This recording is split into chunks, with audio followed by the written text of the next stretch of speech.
9 o'clock, 9:30, 10 o'clock. Every time I bring my lead arm to a different distance, the ball will go a different distance. If I have my forefinger all the way to the bottom of the grip, I bring my lead arm to 9 o'clock. For me, that is 30 yards. So I had one student lately that used his right thumb. So thigh, belt, mid-back. Carlos, why don't you give me a number? 62. 62 yards. Milwaukee's own Skip Kendall. Skip Kendall. Skip Kendall is 5 under today. At the 9th. Chips in for birdie. He's tied for 3rd, 2 shots off the lead. Hey, Skip Kendall here. Today, we are gonna work on some wedges. I'm gonna make you a better wedge player by what I teach you today, I promise. All right. I have towels set up at 30, 40, 50, 60, 70. I call this digging in the dirt. You have to have a system in order to be able to hit this shot, so when you get out on course, you have the confidence to step up there and actually hit the shot. Okay, so let's get started. There are many different systems out there, all right? My coach used to teach hands of a clock. So for each, my lead arm going to a different place, 7:30, 8 o'clock, 8:30, 9 o'clock, 9:30, 10 o'clock. You kind of get the idea. Every time I bring my lead arm to a different distance, the ball will go a different distance. I don't really have to change my tempo, but it will. And on the range, I could do that really well. It was really subjective to me though when I got out on course. My caddy would give me a number, say 65, I'd be posing on it, it was right at the hole. I'd come up 55, might even go 75, and I'd be looking at my caddy. He goes, well, where did you want to bring your lead arm? And I said, well, for that shot, about, somewhere in the 9:30, 10 o'clock range. And he goes, well, it was at 10:30 if I hit it too far, or it was only at 9 o'clock if I hit it too short. I could never figure out where my lead arm was, when I did this under pressure. A lot of people can do that really well. That's why I call this digging in the dirt. You have to figure out what system is going to work best for you. The other system, the system that I came up with myself, I felt like for me, if I could just bring my lead arm, I know I could bring my lead arm to 9 o'clock every time. So how was I going to hit shots, different distances, if I only brought my lead arm to the same place? Well, I did it by working my hands up and down the grip. All right, so if I have my forefinger all the way to the bottom of the grip and I hit this shot right here, I bring my lead arm to 9 o'clock and go through. For me, that is 30 yards. For every inch I go up the grip with my forefinger there, that's 1 inch up, it adds 10 yards for me. Now, as you see, I don't change anything. I am bringing my lead arm always to 9 o'clock and I'm working my way up the grip. If I'm in between, this isn't rocket science, everybody. If I'm in between, let's say I need to carry the ball 33 yards. I have a pin that's 37. I want to carry it 33, kind of a one hop and stop, right?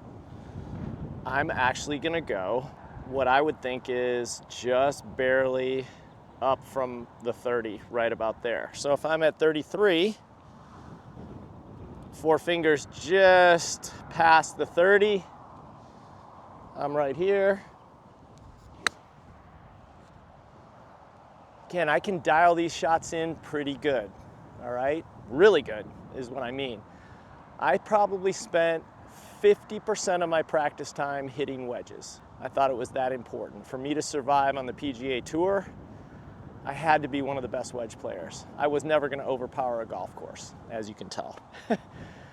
But I could get good at my wedge game. I could get good at putting. I could get good at short game. I was a good iron player and I hit a lot of fairways.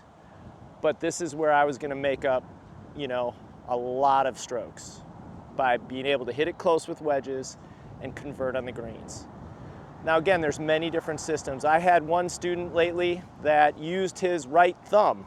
So he always gripped it pretty much in the middle of the grip, but his right thumb went to thigh, belt, mid-back, right thumb on his shoulder, and then ear.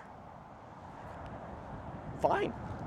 It worked for him. And again, I don't care what system you use. So I have some players that I coach that are just a lot bigger than me. Going 1 inch up the grip for them could be more than 10 yards. So for instance, I have a guy that I work with, he's 6'2", about 200 pounds, big guy, really strong. So him gripping all the way to the bottom of the grip, when he brings it to 9 o'clock and goes through, for him that's 40 yards, not 30. So this is the only one for him. If he wants 30 yards, he can only bring his lead arm to 8 o'clock. And then he goes through. And then he starts at 40 from there. Now from 30 to 40, he's got to work that out to where he figures out how to hit a 35-yard shot. Maybe it's at 8:30. You know, he needs to, that's the only time he needs to use the clock system. And then for every time he goes up, he uses his right thumb. So when he puts his right thumb on the band, if he has a Golf Pride grip, which he does, for him that's 50. When he puts his right thumb on the D of Golf Pride, that's 60. When he puts his right thumb on the F, that's 70. Again, that's why I call it digging in the dirt. You've got to figure this stuff out. A launch monitor really helps. You'll dial in your distances, but I like using targets. I have 5 targets out there with beach towels. Beach towels are a little bit bigger, all right? You can hit the beach towels. You can actually hit the beach towels. They're about 1 yard wide and maybe 2 yards long. So when I was really working hard, I would set beach towels all the way to 100 yards, 8 targets. I'd start at the 30. I believe distance wedges start at 30. I couldn't leave until I hit every towel. Some days it went pretty quick. Some days it took a long, long time. Some days I couldn't even do it at all. But because of it, I got better. I would do this every time I practiced. Super, super important. All right. Carlos, why don't you give me a number and let's see how this goes. Just shout out a number to me and I will tell you. 50? 50. All right. We also have the bonus. I have the launch monitor on, so you'll be able to hear how far I hit this. So 50 yards, 2 inches up the grip. I'm going to bring it to 9 o'clock.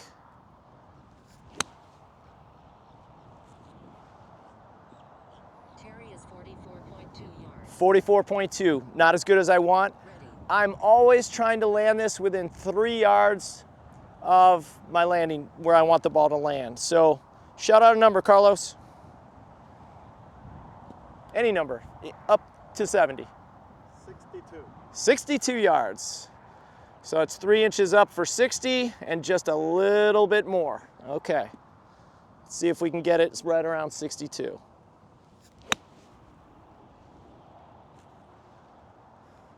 Terry is 58.0 yards. 58. Not too bad. We're a little into the wind, but that's pretty good. All right, one more. All right, 37. 37 yards. Okay. 1 inch up the grip is 40. I'm going just a little bit under that, just inside the 40 towel. Oh, could be too far. Terry is 41.9. 41.9. All right. I need to dial this in a little bit better. Haven't been practicing as much. But as you can see, this is going to be really beneficial and it's going to help you a lot. You need a system. I'm just going to say feeling when you get under pressure goes out the window. Your heart's beating out of your chest. Your hands, I don't even know if you feel your hands. They're shaking, they're doing whatever, especially when you're in those big tournaments. You need to be able to execute under pressure. So you need that system. You need to know what you have to do in these situations. All right? Build your system. That is really going to help you. If you like this video, go ahead and like it down below. Subscribe to the channel. I'm going to be putting a lot of stuff out in the future. It's going to be really helpful stuff, even how to hit this shot. But all I wanted to do is go over the system today. But go ahead, subscribe. It's going to be great in the future here. Look forward to seeing you.